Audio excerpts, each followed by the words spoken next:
Salut l'équipe, bienvenue à toi qui me regarde aujourd'hui. Alors aujourd'hui, ce que nous allons voir ensemble, c'est l'immobilier dans ce contexte si particulier qu'est le Covid-19.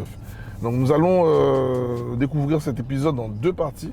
Donc en un, les inconvénients que rencontre justement l'immobilier à cause du contexte lié au Covid, et d'un autre côté, les avantages que le Covid nous apporte pour nous, professionnels ou investisseurs de l'immobilier. Donc pour moi, forcément, si tu es investisseur chevronné, je te considère comme un professionnel.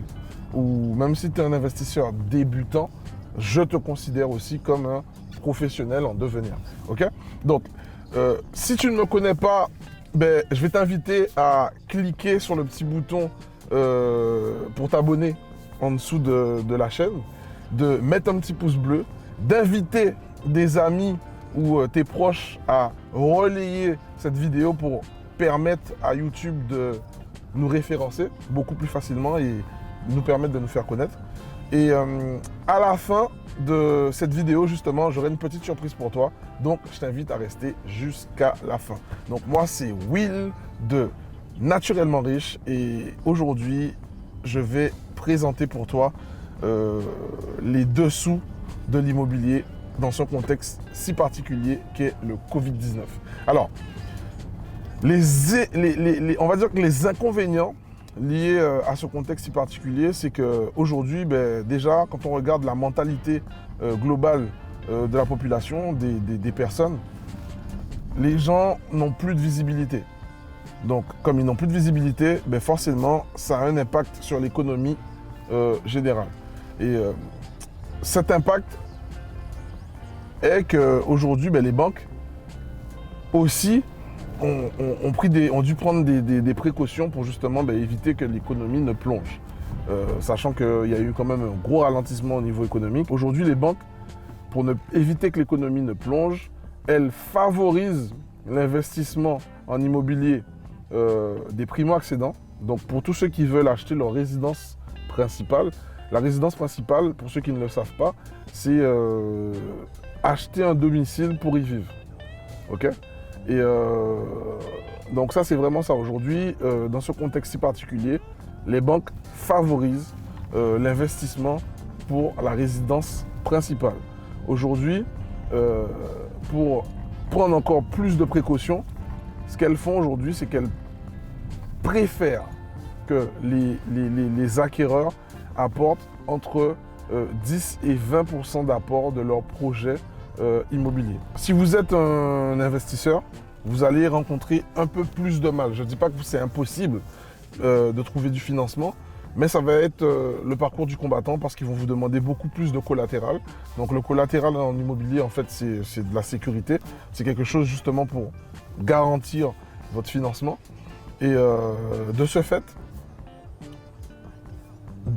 au vu des dernières précautions et des dernières lois qui ont été votées par le HCSF, c'est le Haut Conseil de sécurité financière, ils préconisent les banques en fait à favoriser le prêt pour les achats de résidences principales, contrairement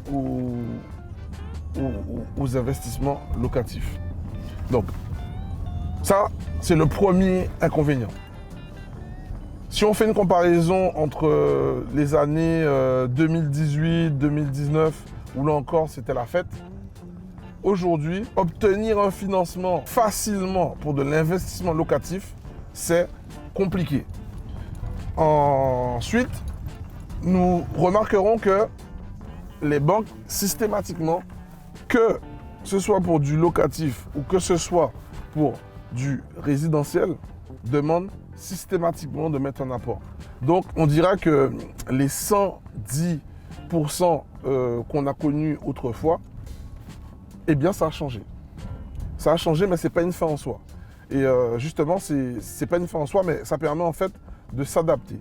Et je vous expliquerai en fait pourquoi, dans ces inconvénients, pour moi, je trouve que ça devient des avantages. Je vous l'expliquerai tout à l'heure.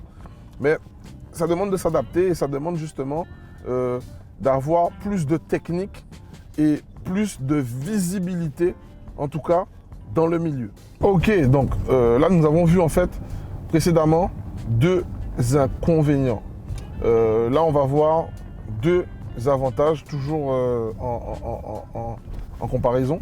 Donc, pour moi, les inconvénients que je vous ai cités, elles emmènent des avantages. Les avantages, c'est que le marché devient de plus en plus concurrentiel parce que maintenant, c'est à la mode, l'investissement locatif. C'est à la mode parce que tout le monde en parle. Il y a de plus en plus de personnes sur le marché qui apportent leur expertise, leur expérience aussi dans le domaine, et c'est une bonne chose. D'autre part, on a aussi beaucoup de personnes aussi qui veulent profiter de cette opportunité. Donc, ça amène un attrait au marché. En conséquence, il y a là où en 2016, 2014, en fait, on était un peu des précurseurs, ou même 2013, 2010, on était des précurseurs dans l'investissement locatif. Aujourd'hui, en fait, tout le monde, ça devient en fait généralisé. Donc, c'est-à-dire que tout le monde sait à peu près comment les principes, en tout cas les grands principes de l'investissement locatif, qui est de prendre un crédit et de faire en fait payer les locataires plus que ce qu'on paye le crédit pour être rentable. Ça, c'est les grandes bases. Mais aujourd'hui, tout le monde, en fait, ça commence à être dans les mœurs, ça commence à être de plus en plus classique de savoir comment on fait. Donc, ce qui fait qu'un bien qui est rentable dans un secteur donné, on va avoir de plus en plus de concurrence sur le projet. Moi, avec ce contexte Covid, ça permet d'épurer le marché. Pourquoi? Parce qu'on sait qu'aujourd'hui, les banques ne financent plus en tout cas facilement comme avant les projets d'investissement locatif. Donc, pour les personnes qui ont de l'expérience et qui ont de la bouteille et qui ont des multiples stratégies, ils vont pouvoir tirer leur épingle du jeu. Parce qu'en fait, l'immobilier aussi, il faut savoir, c'est bien de trouver le bien, c'est vrai, mais il faut aussi surtout savoir comment financer le projet. Quelqu'un qui arrive à financer un projet, se permet de saisir des opportunités. Avant, on était beaucoup dans la négociation et afin de baisser et de tirer les prix vers le bas.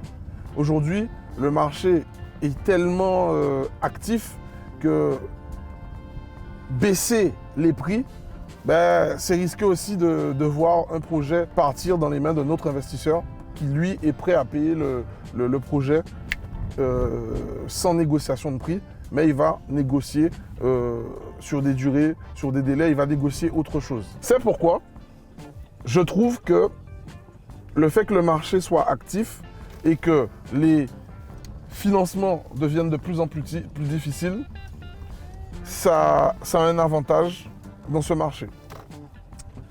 La deuxième chose, c'est que contrairement aux inconvénients que je disais tout à l'heure, les banques ne financent plus ou financent difficilement les investissements locatifs, à contrario des achats de résidences locatives.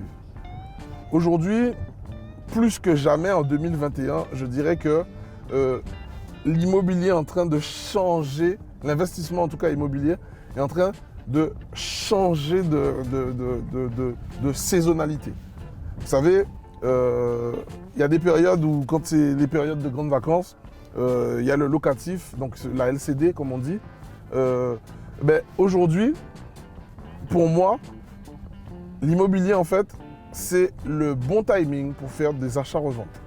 Parce que le prix de l'immobilier est en train d'augmenter. Voilà, à contrario du Covid, bizarrement, le prix de l'immobilier est en train d'augmenter, en tout cas dans l'ancien. Il est en train d'augmenter dans l'ancien.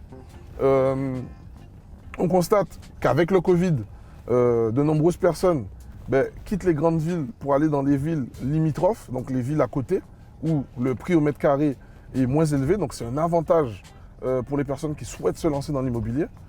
Et plus que jamais, les personnes savent que l'immobilier, on le voit dans le contexte actuel du Covid, ne dévalue pas. Donc en gros, si quelqu'un a acheté de l'immobilier en 2014, donc soit à peu près 4 ans, il aura acheté un certain prix. Admettons qu'il a acheté ce bien immobilier à à 250 000.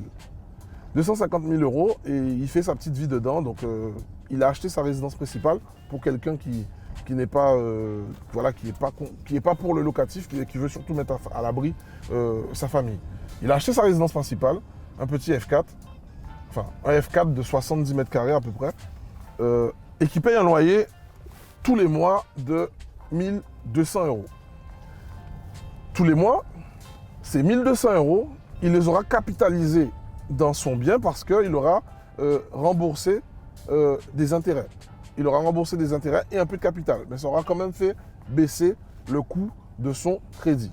Donc, admettons, aujourd'hui, il est toujours en possession de ce bien-là. Nous sommes en 2021. Donc, il aurait à peu près remboursé, on va dire qu'il aura remboursé une vingtaine, voire une trentaine de milliers d'euros sur ce crédit. Donc, s'il a acheté à 250 000, il serait à 220 000 de capital restant à rembourser. Aujourd'hui, dans le contexte du Covid, en fonction de où il a acquéri ce bien immobilier, surtout s'il a des extérieurs, aujourd'hui, il est capable de revendre ce bien avec une plus-value allant de 10 à 20% de plus que le prix qu'il l'a acheté. Donc, vous voyez que l'immobilier, c'est quand même très, très, très intéressant. Ça reste très, très intéressant. Donc, si on prend cette petite idée que je vous ai mis dans la tête et que vous transformez cette petite idée en stratégie d'investissement, rappelez-vous que les banques aujourd'hui, elles ne cherchent, enfin, elles sont plus favorables à des achats de résidence principale. Donc, de ce fait, il faut mieux s'orienter sur des achats de résidence principale avec les 10 ou 20% d'apport qu'on demande et faire des projets intéressants de construction, voire d'achat-revente. Vous connaissez le marché dans lequel vous investissez.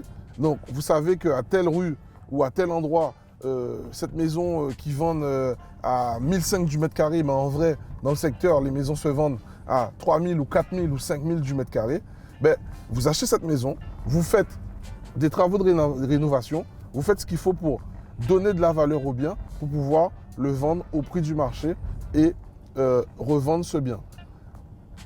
L'idéal dans ce type d'action, c'est le timing. Plus vous gardez ce bien, plus vous perdez de l'argent. Mais en contrario, plus vous allez vite, plus vous allez vous enrichir. Donc, si ce type de stratégie vous intéresse, si cette vidéo vous a plu ou si vous souhaitez aller plus loin dans ce type de stratégie, je vous invite à vous abonner sur notre chaîne, à partager, à justement me partager votre opinion sur la thématique qu'on a abordée aujourd'hui. Et comme ça, nous échangerons sur le sujet pour pouvoir vous partager un peu notre expertise sur le domaine. Ensuite, pour ceux qui sont intéressés, j'organise chaque dimanche une conférence en ligne sur la thématique de l'immobilier où j'invite de temps en temps un professionnel du secteur où on voit ensemble des stratégies peu connues ou connues de tous. Donc, n'hésitez pas à regarder en dessous de cette vidéo, en lien dans la description, pour vous abonner à la prochaine conférence en ligne. Sur ce, les amis, je vous dis à très bientôt.